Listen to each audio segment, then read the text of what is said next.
மாண்புமிகு பேரவைத் தலைவர் அவர்களே, சிங்காநல்லூர் தொகுதி சிங்காநல்லூரிலிருந்து மசக்காளியம்மன் உப்பிலிப்பாளையம் வழியாக கோயம்புத்தூர் காந்திபுரம் பேருந்து நிலையத்திற்கு கோயம்புத்தூர் அரசு போக்குவரத்து கழகத்தின் சார்பாக பேருந்து வழித்தட எண் 140 மற்றும் S4 வாயிலாக போதுமான பேருந்துகள் இயக்கப்பட்டு வருது என்பதை தங்கள் வாயிலாக தெரிவித்துக் கொள்கிறேன். மாண்புமிகு உறுப்பினர் ஜெயராம். மாண்புமிகு பேரவைத் தலைவர் அவர்களே, எனது தொகுதிக்கு உட்பட்ட காந்திபுரத்திலிருந்து ஆவரம்பாளையத்திற்கு A1 பேருந்து முழுமையாக இயக்கப்படுவதில்லை. அது மட்டுமல்லாமல் 148 பேருந்தானது காந்திபுரத்திலிருந்து பட்டணம் செல்லக்கூடிய பேருந்து நெசவாளர் காலனி பகுதிக்கு கடந்த 4-5 ஆண்டுகளாக வருவதில்லை என்பதை இந்த நேரத்தில் தெரிவித்துக் கொண்டு அந்த பேருந்துகளை இயக்குவதற்கு மாண்புமிகு அமைச்சர் அவர்கள் வழி செய்வார் என்பதை தங்கள் வாயிலாக கேட்டு அமர்கிறேன். 5 ஆண்டுகளாக வரலன்னாக்கி நீங்கள் கேட்கலையா? அப்போ முன்னால் மாண்புமிகு அமைச்சர் அவர்கள். மாண்புமிகு பேரவைத் தலைவர் அவர்களே, மசக்காளிப்பாளையத்திலிருந்து உப்பிலிப்பாளையம் வழியாக மத்திய பாளையத்திற்கு 140 S4 பேருந்தானது தினசரி 5 நடைகள் இயக்கப்படுவதாக அலுவலகத்திலிருந்து தெரிவித்திருக்கிறார்கள். 5 வருஷம் 4 வருஷம் நிறைய சொல்லியிருக்காங்க.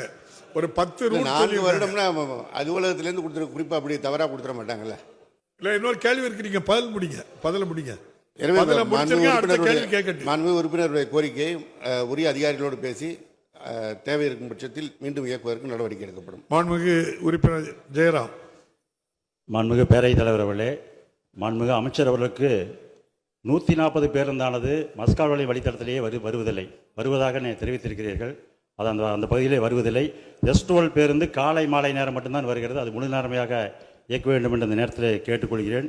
அது மட்டுமல்லாமல் இந்த பகுதிக்கு புது பேருந்து வசதி கேட்டிருக்கிறேன். நீங்கள் அறிவித்திருக்கக்கூடிய மினி பேருந்து வசதியோ அது புதிய வழித்தடங்களோ இந்த பகுதிக்கு ஏற்படுத்தி தர வேண்டும் என்று கேட்டுக்கொண்டு, அது மட்டுமல்லாமல் என்னுடைய சிங்கநல்லூருக்கு தொகுதிக்கு உட்பட்ட பீலமேடு பகுதியிலே தெற்கு வட்டார போக்குவரத்து அளவானது வாடகை கட்டணத்தில் இயங்கி வருகிறது.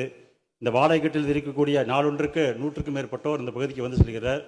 கூட்ட நெரிசல் அதிகமாக இருக்கக்கூடிய பகுதி. ஆகவே இங்கே ஓட்டுநர் பயிற்சி முடித்தவர்கள் ஓட்டுநர் உரிமம் சான்று பெறுவதற்கு நடத்தப்படும் வாகனம் ஓட்டுவதற்கான திறன் சோதனைக்கும் வாகனங்களுக்கு நடத்தப்படும் பரிசோதனைகளுக்கும் அங்கிருந்து 3 கிலோமீட்டர் தொலைவிற்கு செல்ல வேண்டியுள்ளது. ஆகவே தெற்கு வட்டார போக்குவரத்து அளவும் புதிய கட்டிடமும் ஒருங்கிணைந்த வளாகத்துக்குள்ளேயே சோதனை ஓட்டமும் அமைத்து தருவாரா என்பதை மாண்புமிகு பேரவைத் தலைவர் அமைச்சரும் கேட்டுக்கொள்கிறேன். மாண்புமிகு அமைச்சர் அவர்கள். மாண்புமிகு பேரவைத் தலைவர் அவர்களே, கோவை மாநகரை பொறுத்தவரை ஏற்கனவே தாழ்தள பேருந்துகள் புதிதாக அறிமுகப்படுத்தப்பட்டிருக்கின்றன.